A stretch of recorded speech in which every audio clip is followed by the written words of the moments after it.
महर्षि दयानंद सरस्वती वैदिक सिद्धांतरे अनुप्राणित होई पूज्य स्वामी सुधानंद सरस्वती प्रचेष्टारे भंजनगर स्थापित होईछि वेद प्रचार समिति। एही समिति भंजनगर आखपाख अंचल होमयज्ञ करने सह वेद प्रचार करुछंती। एहा व्यतीत एही समिति विभिन्न जनहितकर कार्य हाथकु नेछि। एही वेद प्रचार समिति 21,51,108 कुंडीय यज्ञ करने सह प्रवचन माध्यम रे वेदर उपकार और यज्ञ करने द्वारा कौन सबु उपकार मिले से विषय सूचना दिया जायछि। एही परिप्रेक्षी रे भंजनगर खाला साहिठारे साही बासिंदांक सहयोग और वेद प्रचार समितिर प्रचेष्टारे 21 कुंडीय यज्ञ और वेद प्रचार कार्यक्रम आयोजित होइथिला। उक्त कार्यक्रम रे बहु जनसाधारण और समिति सभ्य जोग देथिले। शिवकुमार नायक और मनोज कुमार पाणिग्राही तत्वावधान एवं यज्ञ वनप्रास्थी अंतर्यामी प्रधान पौरोहित्य अनुष्ठित होइथिला। अन्यमानंक मध्यरे लालमोहन नायक, शरत महांती, सीमांचल पट्टनायक, प्रमोद कुमार महांती, टूना जेना, विजय कुमार, प्रमोद कुमार महांती, लिंगराज नायक प्रमुख सहयोग करथिले। भंजनगर पुरुषोत्तम महापात्र रिपोर्ट, ओडिशा हाइलाइट समाचार।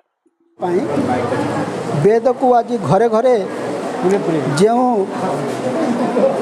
पूज्य सन्यासी परिव्राजक स्वामी सुधानंद गोटे दृढ़ पदक्षेप नहीं वेदर वार्ता प्रति घरे प्रति पूरे पहुँची समाज को एक सुदृढ़ सुगुण एवं दिव्योत्तर प्रकाश करने संकल्प नहीं।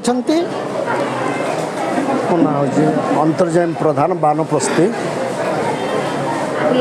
स्वामी सुधानंद सरस्वती शिक्षा दीक्षा रे वर्तमान आम अनुप्राणित वेद जो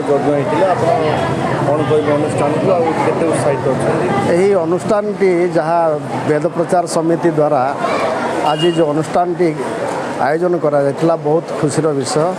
वेद को उजागर करवा यज्ञर महात्म्य को बुझा प्रत्येक मनुष्य बुझार आवश्यकता अच्छी। आम बर्तमान बुझीपारूना आमर संतान मान अभाव हो जाऊँगी जेहेतु आम संतान आम करिथिबा कर्म को देखला माने ही से माने आपायित हेबे।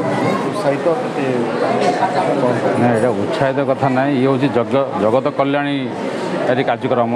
आम जेहेतु सनातन धर्मी ये सनातन धर्मर ये मूल लक्ष्य जे आम यज्ञ करवा एवं मंत्र जप करवा एवं गुरु दीक्षा नवा ये आमर सनातन धर्म ही जहाँ सब धर्म आज सृष्टि होती तेणु ये जगतर कल्याण उद्देश्य ये यज्ञ आज एठार अनुष्ठित होती।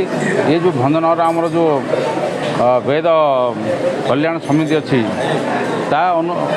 से अनुष्ठान तरफ तार जे आमर श्रुतिन्यासर जे अध्यक्ष अच्छा आमर पूज्य गुरुजी श्री सुधानंद सरस्वती महाराज तांकर प्रेरणा एवं तांकर जो शिक्षा दीक्षा रे आज ये सब अनुष्ठित होती।